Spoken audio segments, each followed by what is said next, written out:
കണ്ണൂർ പെരിങ്ങോം പോത്തങ്കണ്ടം ആനന്ദഭവനിലെ അവതരിപ്പിക്കുന്ന 41 നാൾ നീണ്ടു നിൽക്കുന്ന സംഗീത പരിപാടിക്ക് വീണ്ടും പയ്യന്നൂർ വേദിയാകുന്നു. 21ാമത് തുരിയം സംഗീതോത്സവത്തിന് ജൂൺ 16-ന് തിരിതെളിയുമെന്ന് സംഘാടകർ വാർത്താ സമ്മേളനത്തിൽ അറിയിച്ചു. മോഹനവീണ വിദഗ്ധൻ പത്മഭൂഷൺ പണ്ഡിറ്റ് വിശ്വമോഹൻ ഭട്ട്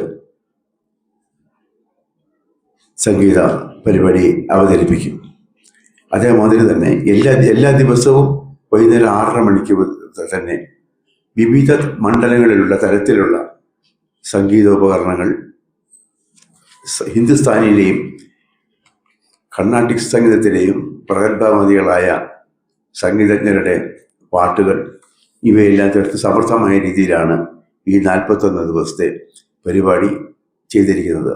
പുല്ലാങ്കുഴൽ, നാദസ്വരം, വീണ, മോഹനവീണ, അത് അങ്ങനെ പല വിധത്തിലുള്ള സംഗതികൾ ചേർത്തിട്ടാണ് ഇതിൻ്റെ ഹിന്ദുസ്ഥാനിയിലെയും കർണാടക സംഗീതത്തിലെയും ഉപകരണങ്ങളെ കൂടി ഉൾപ്പെടുത്തിയാണ് ഇത്